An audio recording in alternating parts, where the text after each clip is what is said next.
BJP को किसी बाहरी के आरोप लगाने की या किसी बाहरी व्यक्ति के जरिए प्रधानमंत्री को टारगेट करने की जरूरत नहीं है। बीजेपी के भीतर ही काफी लोग हैं जो सीधे प्रधानमंत्री को टारगेट करते हैं और बहुत सख्त आरोप लगाते हैं, बहुत गंभीर आरोप लगाते हैं और प्रधानमंत्री एक शब्द नहीं बोलते। प्रधानमंत्री तो छोड़िए, बीजेपी की पूरी आईटी सेल खामोश रहती है। बीजेपी का ना कोई मंत्री, ना कोई प्रवक्ता, ना विधायक, यहां तक कि खुद प्रधानमंत्री नरेंद्र मोदी के कार्यालय से भी इस पर किसी तरह का स्पष्टीकरण नहीं आता। मामला सिर्फ किसी मंत्रालय के कामकाज पर टारगेट करना या उस पर तीखा टिप्पणी करना या उसका विरोध करना या उसके कमियों को बताना नहीं है। सुब्रमण्यम स्वामी जैसा नेता प्रधानमंत्री के चरित्र पर सीधा तरह से आरोप लगा रहा है, प्रधानमंत्री के काम करने के ढंग पे आरोप लगा रहा है।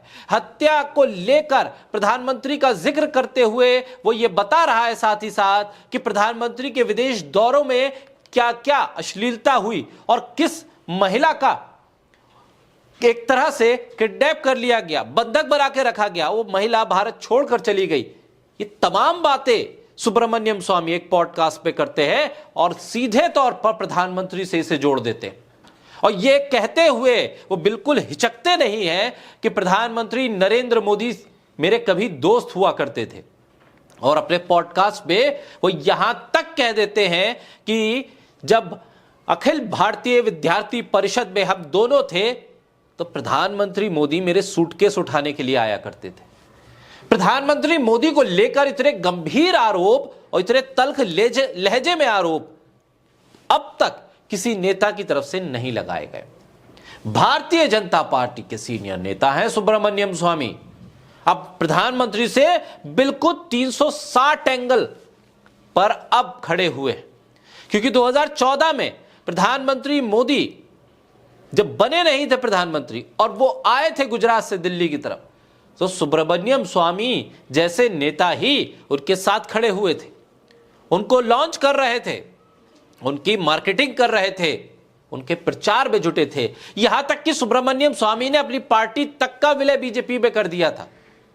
और अब सुब्रमण्यम स्वामी प्रधानमंत्री नरेंद्र मोदी का नाम सुनते ही इतने गंभीर आरोप लगाते हैं।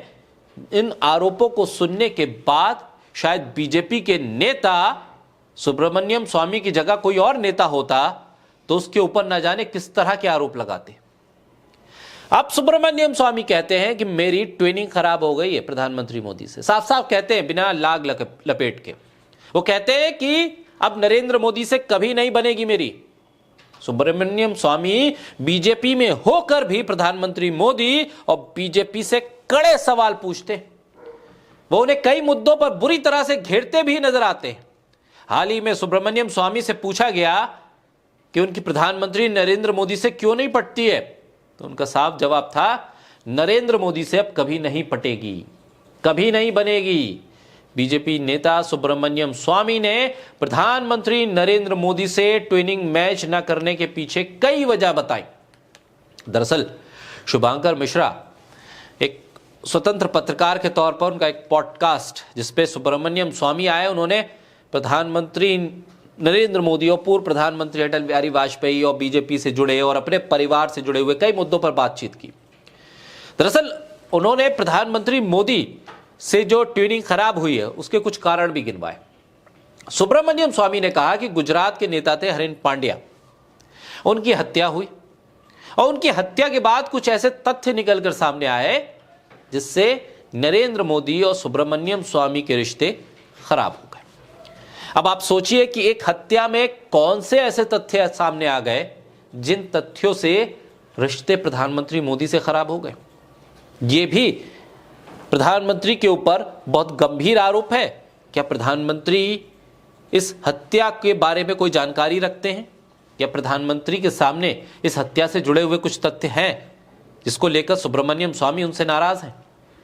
यही नहीं रुके सुब्रमण्यम स्वामी, प्रधानमंत्री मोदी के चरित्र पर इतना तीखा हमला आज तक किसी ने नहीं किया जितना तीखा हमला सुब्रमण्यम स्वामी ने कहा। सुब्रमण्यम स्वामी ने आगे मानसी सोनी का जिक्र किया, कहा कि मानसी सोनी, जिसके बारे में बहुत लोग जानते नहीं है, वो फिलहाल यूएस पे कहीं छुपी हुई है।